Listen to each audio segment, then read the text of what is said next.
Only 40 to 50% of warm responses come from the first email that you send. But you can double your results if you use follow-up messages.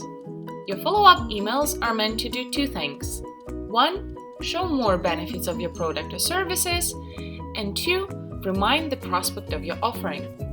Most people don't respond due to bad timing, not because of lack of interest. There are two approaches to writing the follow-ups, the short approach and the long approach. Our best practice is to alternate short messages with the long ones. This is an example of a short message. It's a quick reminder asking if the recipient got your message. The goal of this kind of email is to bump your message at the top of the prospect's inbox, right when they check it. Remember to try to time it right. It's great to add value in the PS portion of the email, and you can always use the Send from my iPhone trick, which makes the message look very natural.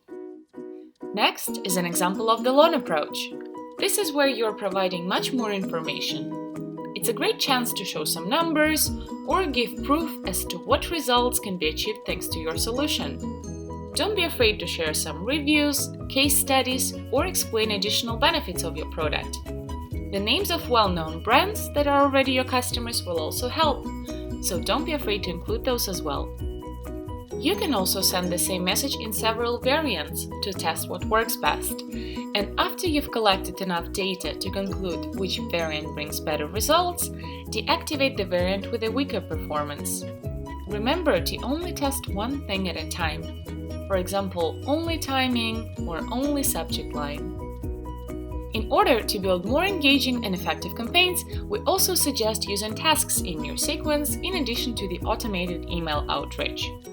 Tasks are different types of steps in your sequences.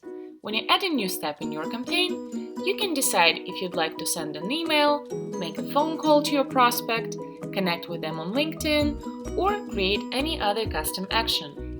An email can be an automatic one, like most of your emails in a campaign, or a manual one, meaning that it has to be approved before sending. For example, if you'd like to check first whether the prospect visited your website.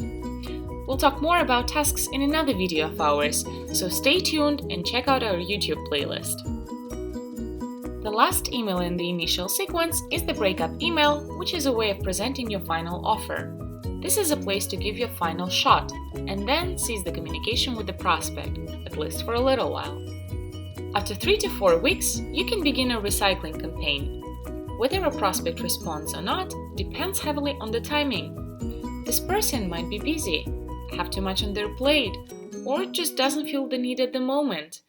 But it doesn't mean that this person is not interested or won't be interested in a month or two, because the situation is constantly changing. That's why it's best practice to send 4 messages in a short period of time and then wait at least 1 month to have the situation changed for your prospects who haven't responded yet. Keep in mind that each email should be a part of a story which you are telling the potential customer. Each message should continue the narrative from the previous ones, explaining new benefits. Remember that you should not repeat things you've mentioned in previous emails. After all, if it didn't convince them for the first time, then there is no point in repeating it. These were a few of our best practices. Thanks for listening and happy emailing!